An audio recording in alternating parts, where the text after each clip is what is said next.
Welcome to me ఇంటి నేస్తం లావణ్య.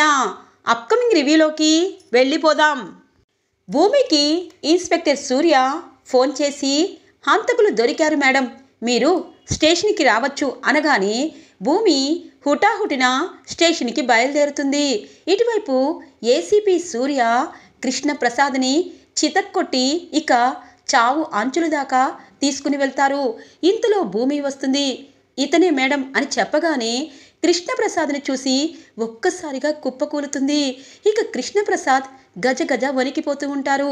మామయ్య, మిమ్మల్ని ఇలా చూడలేకపోతున్నాను, మీరు ఈ తప్పు చేశారని ఎవరు చెప్పారు అనగానే భూమి గారు, రత్నమే ఇదిగో ఇతనే చేయించాడని చెప్పి ఇతని ముందే ఒప్పుకుంది అనగానే అబద్ధం సూర్య గారు, ఎందుకంటే కావాలనే మామయ్యని విడిపించారు అనగానే చూడండి భూమి గారు, మీరు చాలా మంచివారు, అలాగే మీపై నాకు నమ్మకం ఉంది.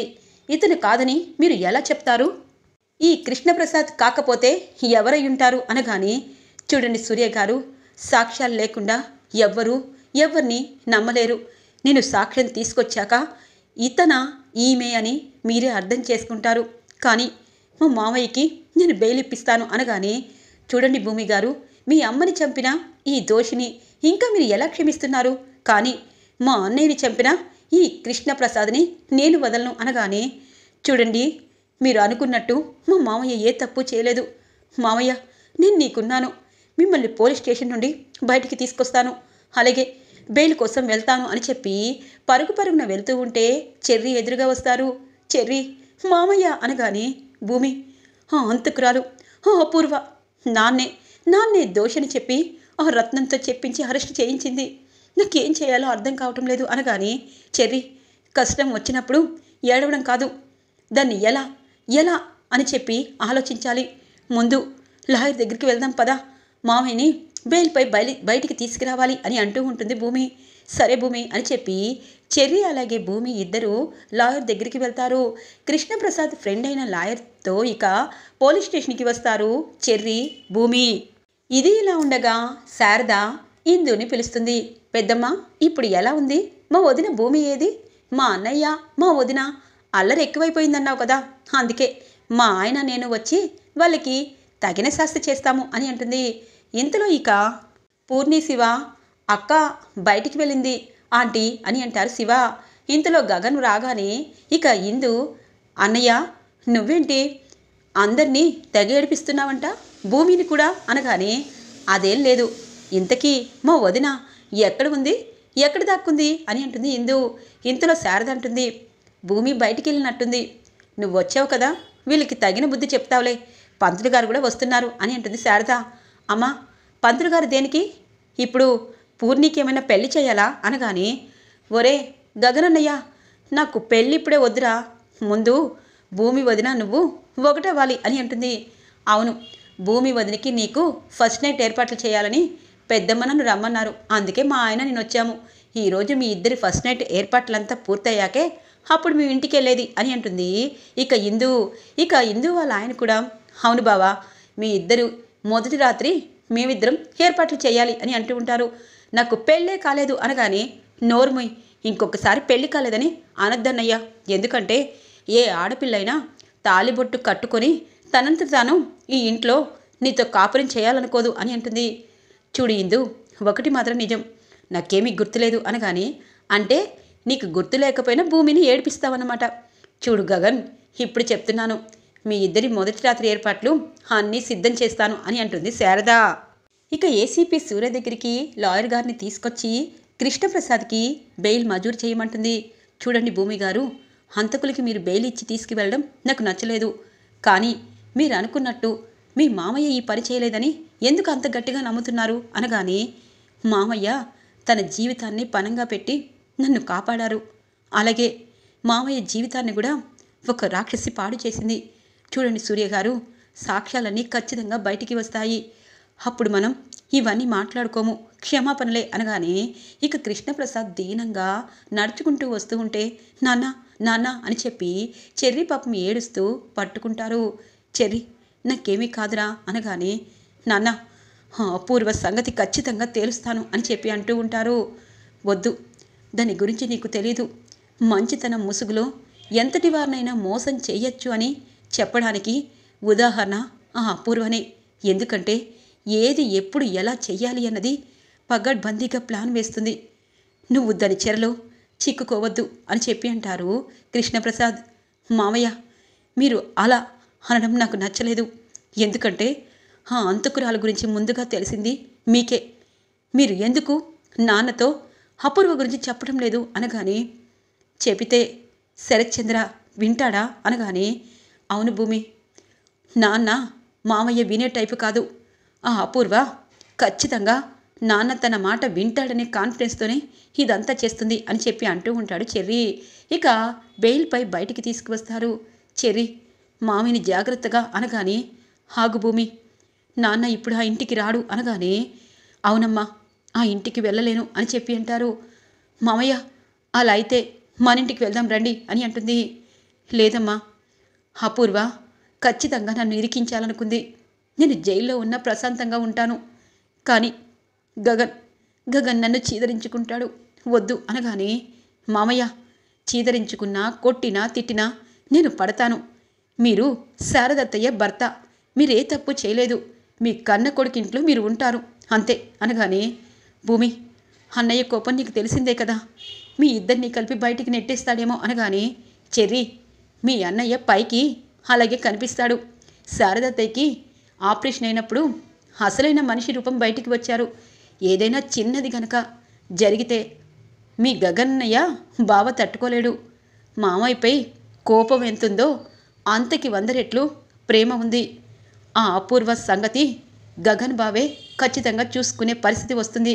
మామయ్య, భయపడద్దు అని చెప్పి ఇక భూమి కృష్ణప్రసాద్ని బెయిల్పై తీసుకువచ్చి శారదింటికి వస్తూ ఉంటుంది. ఇది ఇలా ఉండగా ఇన్స్పెక్టర్ అపూర్వకి ఫోన్ చేసి ఇక బెయిల్పై భూమి చెర్రీ ఇద్దరూ ఇక కృష్ణప్రసాద్ని తీసుకుని వెళ్తున్నారని చెప్పడంతో, బావా ఆ చెర్రీగాడు భూమి కలిసి కృష్ణప్రసాద్ని బెయిల్పై వచ్చేశారు. నీకు కూడా తెలుసా, తల్లిని చంపిన వాణ్ణి ఇదే కాపాడుతుంది. ఎందుకు బావా అని అంటుంది అపూర్వ. అంటే మా ఆయన బయటకు వచ్చేసాడా, మరి ఇంటికి రాలేదేంటి? ఒరే చెర్రీ, నాన్నని బయటికి తీసుకొచ్చావు కదా, నాన్నేడి అనగానే, నోర్మి మీరా, ఎలా కనిపిస్తుంది ఇల్లు? అక్కని చంపి ఇప్పుడేమో జైలు నుండి భూమి దగ్గరికి వెళ్ళినవాడు ఇక్కడికి ఎందుకు వస్తాడు అనగానే, రాడు అమ్మా, ఎందుకంటే నాన్నకి అసలైన పెద్ద కొడుకు గగనన్నయ్య ఇంటికి తన భార్య భూమి తీసుకుని వెళ్ళింది మన నాన్నని. అదే మన ఇల్లమ్మా, ఇది హంతకులిల్లు అనగానే, ఒరే చెర్రీ అనగానే, మామయ్య, ఇప్పుడు చెప్తున్నాను, నిజాలు తెలుసుకునే సత్తా మీకుంటే తెలుసుకోండి. అంతేగాని ఉచితంగా మా నాన్నలాగా నాపై చెయ్యి వేస్తే కొన్ని రోజులు మాత్రమే భరిస్తాను, లేకపోతే ఈ ఇంటిని విడిచి నీ కూతురి జీవితం నుండి వెళ్ళిపోతాను అనగానే, ఆ పని చేయరా, పోరా అనగానే, నువ్వెవరు చెప్పడానికి? ఇది భూమి ఇల్లు, భూమి వాళ్ళ అమ్మ సంపాదించిన ఇల్లు, శోభాచంద్రయ్య అత్తయ్య వాళ్ళ ఇల్లు. ఇది నీది మామయ్యది కాదు.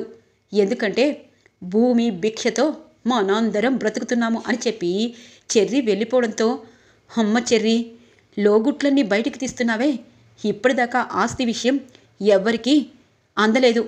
ఇప్పుడు నీకు ఆలోచన అందిందంటే రేపు పొద్దున భూమి వస్తుంది. ముందు ఆ కెమెరా శరత్చంద్రకి చూపించింది అంటే నా సీను అక్కడితో కట్ అవుతుంది. ఇక ఈ ఆస్తిని తన వైపుకు తిప్పుకున్నా రోడ్డు మీద పడతాము. చూస్తా, ఇది ఎక్కడి దాకా వెళ్తుందో చూస్తాను అని అనుకుంటుంది అపూర్వ. ఇక ఫస్ట్ నైట్ ఏర్పాట్లకి అన్నీ ఇక పూలు పళ్ళు తెప్పిస్తూ ఉంటారు.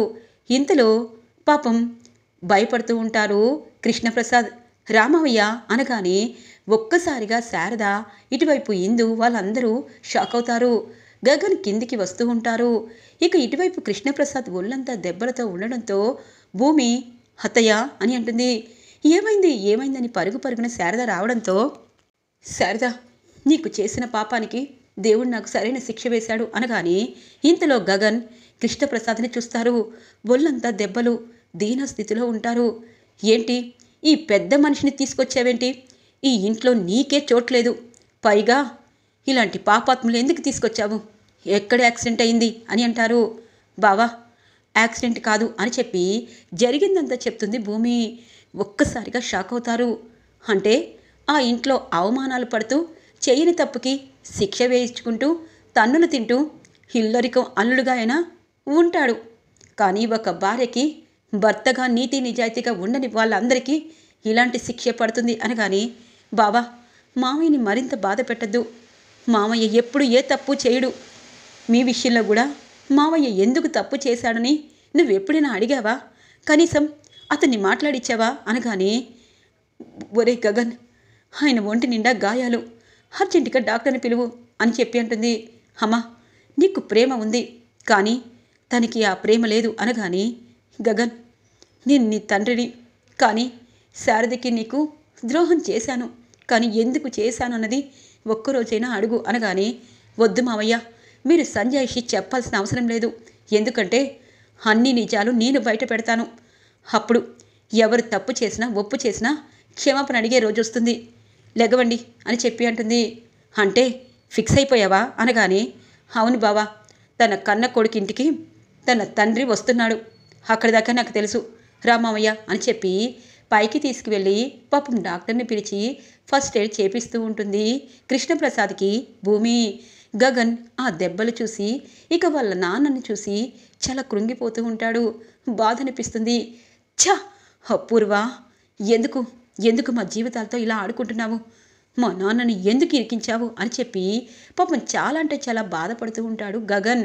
ఇక ఇందు అంటుంది, అత్తయ్య, పెద్దమ్మ, నిజంగా ఈరోజు అన్నయ్యకి వదినికి ఫస్ట్ నైట్ ఏర్పాట్లు అనుకున్నాం, కానీ ఇలా ఇలా జరుగుతుంది అనుకోలేదు.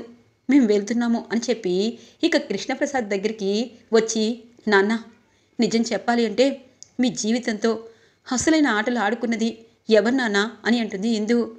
అమ్మా ఇందు, నువ్వు అవన్నీ ఆలోచించద్దు. అలాగే నేను నా కొడుకు దగ్గరికి వచ్చేసాను. నాకెన్ని గాయాలైనా నా కుటుంబాన్ని చేరుకున్నాను.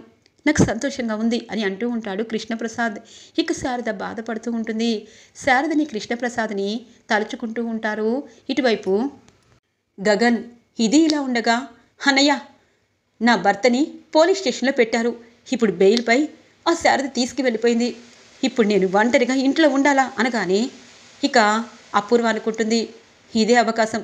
బావా ఎంతైనా శోభాచంద్రని చంపిన హంతకుడే, కానీ మనం మీరాకు అన్యాయం చేయకూడదు కదా.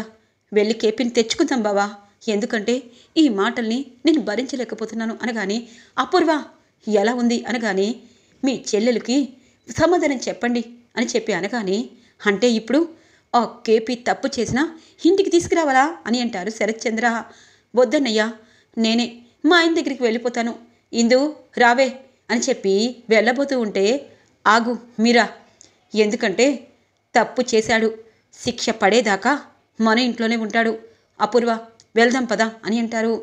ఇప్పుడు అసలైన సినిమా ఉంటుంది, అక్కడ సినిమాని సృష్టిస్తాను అని చెప్పి ఇక అపూర్వ, శోభాచంద్ర గగన్ ఇంటికి వస్తారు. ఇక ఏ కేపీ బయటికి రారా, సిగ్గులేనివాడా, తప్పు చేసి మళ్ళీ పెద్ద పెళ్ళం దగ్గరికి వచ్చేస్తావా, నిన్ను అలా ఎలా వదులుతామో అని అంటూ ఉంటాడు శరత్చంద్ర. గగన్ ఆవేశం కట్టలు తెంచుకుంటుంది. ఒక్కసారిగా వచ్చి శరత్చంద్ర గుండెలపై తన్నేసరికి వెనకున్న అపూర్వ శరత్చంద్ర బోర్లా పడిపోతారు. ఒరేయ్ అనగానే, ఛీ, ఏ ముఖం పెట్టుకొని నా ఇంటికి వచ్చావు, అసలు ఏ అధికారంతో నా ఇంటికి వచ్చావురా మిస్టర్ శరత్చంద్ర అనగానే, ఒరేయ్ అనగానే, హే నీతో మాట్లాడాలని కూడా నాకు లేదు, ఎందుకంటే నువ్వు ఏంటి అన్నది నాకు తెలుసు. ఏంటి ఇప్పుడు ఆయన వచ్చాడని ఎగేసుకొని వచ్చేసావు, దేనికోసం అని అంటారు. వాడు నా చెల్లెలు భర్త అనగానే, ఛీ, నువ్వొక మనిషివా, గన్నుందని పేల్చడం కాదు, ఇప్పుడు చెప్తున్నాను, చిన్నమ్మ భర్త కృష్ణప్రసాద్ అనుకుంటున్నావు, కాదు, మా అమ్మ భర్త. ఇప్పటిదాకా మీ ఇంట్లో ఎందుకున్నాడో నాకు తెలీదు. ఇప్పుడు కోర్టుకు వెళ్ళి మా అమ్మ మా నాన్నని విడదీస్తున్నది వీడే అని చెప్పి నీ పేరు చెప్తాను అని అంటారు.